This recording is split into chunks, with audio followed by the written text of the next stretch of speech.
బాలయ్య కోసం జూనియర్ ఎన్టీఆర్ రావడంతో షాక్‌లో ఉన్నారట కొడాలి నాని. మరి జూనియర్ ఎన్టీఆర్‌కి సంబంధించి నందమూరి బాలకృష్ణ విషయంలో అయితే కొడాలి నాని రావడం చాలా ఫస్ట్ టైమ్. ఎందుకంటే ఈ మధ్య కాలంలో ఎన్నో రకాలుగా, ఎన్నో సంవత్సరాలుగా ఉన్నా కూడా ఏమీ కానటువంటి మరి ఈ సందర్భంలో ఇలాంటి ఒక సిట్యుయేషన్‌లో నందమూరి బాలకృష్ణ కోసం జూనియర్ ఎన్టీఆర్ రావడం అయితే కొడాలి నానిని సైతం ఆశ్చర్యపోయేలా చేసింది.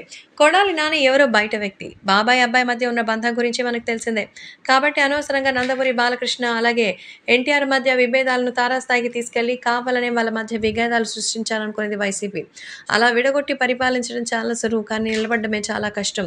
అందుకే జూనియర్ ఎన్టీఆర్ తన బాబాయ్ బాలయ్య కోసం వచ్చారట. బాలయ్య కోసం ఎన్టీఆర్ కూడా తన అన్నయ్య కళ్యాణ్ రామ్‌తో పాటు రావడంతో కొడాలి నాని సైతం షాక్ అయిపోయినట్టుగా తెలుస్తోంది. సో, నందమూరి బాలకృష్ణ గురించే మనకు తెలిసిందే. ఎప్పుడు కూడా ఆవేశపరుడుగా మాట్లాడుతూ ఉంటారు. అందుకే ఇప్పుడు ఈ విషయంలో నందమూరి బాలకృష్ణ కోసం మరి ఎన్టీఆర్ రావడంతో షాక్‌లో కొడాలి నాని ఉన్నట్టుగా తెలుస్తోంది. మరి కొడాలి నాని రాగానే వాళ్ళకి సంబంధించిన విషయాలపై అయితే క్లారిటీ ఇస్తున్నారట. అలాగే వాటికి సంబంధించిన విషయం కూడా సోషల్ మీడియాలో సైతం ఎంతో వైరల్ అవుతోంది. నందమూరి బాలకృష్ణ కోసం పవన్ కళ్యాణ్ అయితే రంగంలోకి దిగి మరి ఈ విషయంలో అయితే ఆయనకి సపోర్ట్ చేశారట.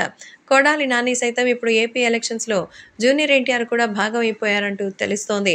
కాబట్టి జూనియర్ ఎన్టీఆర్ అయితే రంగంలోకి దిగి తెలుగుదేశం పార్టీ బాధ్యతల్ని ముందుకు తీసుకెళ్లాలనుకుంటున్నట్టుగా అయితే సమాచారం.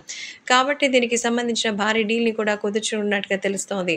అందుకే నందమూరి బాలకృష్ణ కోసం ఏకంగా జూనియర్ ఎన్టీఆర్‌నే రావడంతో కొడాలి నాని అండ్ టీమ్ ఒక ప్రత్యేకమైనటువంటి రూల్‌లో వచ్చినట్టుగా తెలుస్తోంది. ప్రస్తుతం ఈ విషయాలే సోషల్ మీడియాలో వైరల్